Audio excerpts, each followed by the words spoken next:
Not using these job interview tips can reduce your chances of getting that job. Megan Rathmel thought she'd bombed her job interview earlier this year, assuming her nervousness and lack of preparation had cost her the opportunity. The 20-year-old later found out she got the job as a paralegal, and what made her stand out was her ability to do two important things: maintain eye contact and carry on a conversation. My boss told me that I was a good communicator and that I was able to make strong eye contact, and that he hasn't seen this from a lot of my peers, said Rathmel, who is based in Virginia. That was really surprising to me. What Rathmel learned from her boss mirrors what hiring managers say. Some Gen Z college graduates are unprepared for job interviews or behave unprofessionally during job interviews. They bring parents to in-person interviews, refuse to turn the camera on during virtual interviews, use inappropriate language, dress unprofessionally, and struggle to make eye contact. While there have always been people who interview badly for jobs, it does seem to be more prevalent today, said Dr. Nathan Mondragon, Chief Innovation Officer at the hiring platform HireVue. There could be several factors contributing to the problem. The digital age has made many people less experienced with in-person interactions, and therefore less comfortable with them, especially challenging ones.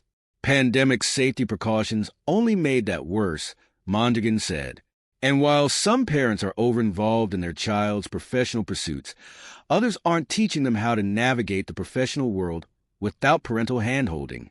Some people think they can just wing a job interview, said Stacy Holler, Chief Career Advisor at ResumeBuilder. But just like anything else you want to be successful at, getting a job also requires preparation. There will be plenty of competition for those jobs, as new employment data released by the U.S. Bureau of Labor Statistics on Friday shows. The number of employed people increased by 254,000 in September, and the unemployment rate dropped to 4.1% from 4.2%, according to BLS data on non-farm payroll employment. That excludes people working as farmers, nonprofit or private household employees, and more. There are about 6.8 million people who currently want a job. So here's what you should do before, during, and after an interview to stand out and get the job you want. Prepping before the job interview. Before you get an interview, you need to stand out from hundreds of other applicants, and you have about 6 seconds to catch your recruiters by using your resume, Holler said.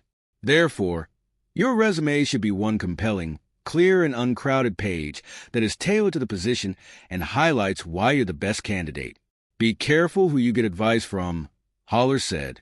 If you know other people who work at the company or in similar industries, consulting them could be good. Parents and other people their age, however, likely have good intentions but may have not interviewed for a job in decades or ever worked in your industry, and the workforce is different now. Unless you've gone to a specialty school, your college or graduate school career center may not have employees with any experience in hiring people, so it's not always helpful, Holler said.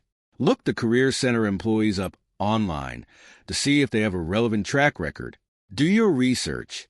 One of the biggest mistakes some interviewees make is asking questions about things they could have easily found by looking at just the homepage of a company's website, said Dr. Nicholas Rulin, professor of industrial/organizational psychology at St. Mary's University in Canada.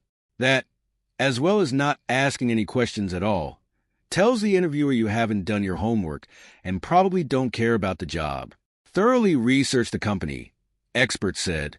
You must be able to answer the question, why do you want to work here, and express how you can contribute to the company's values, culture, strategies, goals, and more. By researching the interviewers as well, if you have their names, you can ask them more in-depth questions about their job, goals, and lives, and you may even find you have a fun personal connection to bring up, such as having attended the same school. Websites such as LinkedIn or Glassdoor can help you find some of this information. Glassdoor reviews are typically left by current or former employees. Write down your answers in advance.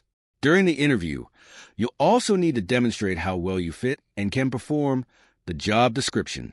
You can prepare by writing down your success stories for each requirement within that description using the STAR technique. That acronym stands for situation, task, action, and result. Define the situation, what task needed to be accomplished, what actions you took alone or as part of a team to do so, and what the results were. Prepare your questions. Your questions are just as important as your answers, and they should show interest, motivation, and care, as well as what's important to you, experts said. Here are some examples, which you can practice on your own or in mock interviews with friends or family. What does a day on the job look like? What about the first few weeks? Is this a new role, or did someone leave it? How would you measure the success of an employee in 3 months and in 6 months? What are the benefits and challenges of working here? What kind of training opportunities are there? What is the opportunity for promotion after a year? What are your own short and long-term goals here? If you struggle with nervousness before interviews, relaxation or breathing techniques can help, Rulin said. Experiencing more severe anxiety may require therapy. How to handle the actual job interview. Dressing professionally for both in-person and virtual interviews is important regardless of whether it's for a fast food restaurant, retail store, or office job. Experts said, business casual is usually best. No jeans, shorts, flip-flops, or overly revealing clothing. If the company culture is more casual, that doesn't automatically mean you should dress like them for your interview, Holler said. Those employees have already had the chance to show over time that they do great work despite how they're dressed. But they don't know you yet. You need to make a good impression that shows you're respectful and serious. At the same time, don't go overboard by wearing a 3-piece suit and appearing totally out of touch, Holler said, unless that's the dress code. Bring all those notes you prepared to the interview, but don't bring your parents. That can imply immaturity and incapability, and you're the one who needs to be able to do the job without them. Where you do the interview is also important. The setting should be as distraction and noise-free as possible, so avoid conducting it from a public space, such as a coffee shop. Turning your camera off is generally inappropriate, experts said, and it can suggest you're hiding something or uncomfortable dealing with people, which is obviously a concerning red flag, since most jobs require dealing with people. Read more life lessons from 6 money and lifestyle coaches. If you don't have an answer for a question, ask the interviewer to rephrase or say, I don't have much experience with that particular issue, but I can tell you about a time when X. You can also say you would like an opportunity to really think about the question if they would let you get back to them with an answer. These alternatives show you're adaptable, and they allow you to show off in other ways. When you're given the chance to ask questions, ask what you prepared, but save questions about salary, availability expectations, and vacation benefits for a point towards the end of the interview, Mondragon said. These questions are important for your survival and quality of life, something Gen Z cares more about than previous generations, which is a great thing, he added. Some states, such as Colorado and New York, have even required that job posting state the salary. But you don't want to appear to care more about not working than working.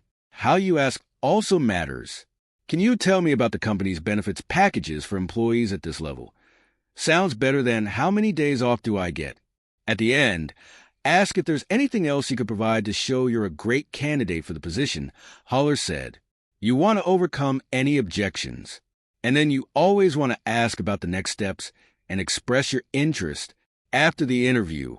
Within 24 hours after the interview, email a thank you note expressing gratitude for the interviewer's time and the opportunity, Holler said. But know that your message is more than a thank you note. It's also an indirect reminder to hire you. If you get a call for another interview or a job offer, respond as immediately as possible, experts said. Even if you're no longer interested, you should still quickly communicate that. 2. It's the respectful thing to do, and you don't want to burn any bridges you may need to cross again in the future. Do not follow up with an employer about whether there's any news before the time they said they'll be in touch, Rulin said. After that is when you can check in once a week. If a month or 2 go by, no response from them is your answer, Holler said, and you shouldn't work for companies that treat people that way. For more resources on creating resumes and interviewing well, you can visit the United Kingdom's National Career Services site, Glassdoor and Resume Builder.